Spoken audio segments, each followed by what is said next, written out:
पावसाने दडी मारल्याने कपाशी उत्पादक शेतकरी संकटात। कामरगाव परिसरात 21 दिवसांपासून पावसाची प्रतीक्षा, जमिनीला तडे, पिके सुकण्याच्या मार्गावर। वाशिम जिल्हा प्रतिनिधी नदीम खान प्रिन्स।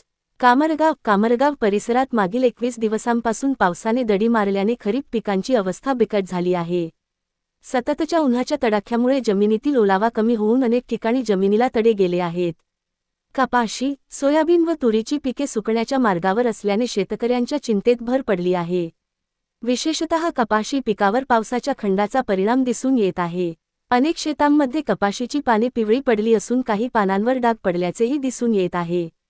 त्यामुळे कपाशी पिकावर रोगाचा प्रादुर्भाव होण्याची शक्यता निर्माण झाली असून शेतकऱ्यांसमोर पुन्हा नवे संकट उभे ठाकले आहे। कपाशी लागवडीचा खर्च वाढला असून आधीच कपाशी पिकाच्या लागवडीपासून औषधे, खते, मजुरीपर्यंतच्या खर्चात मोठी वाढ झाली आहे। अशा परिस्थितीत अनेक शेतकऱ्यांनी कर्जबाजारी होऊन यंदा भरघोस उत्पन्न मिळेल या आशेने कपाशीच्या लागवडीकडे मोठ्या प्रमाणात कल वाढवला होता।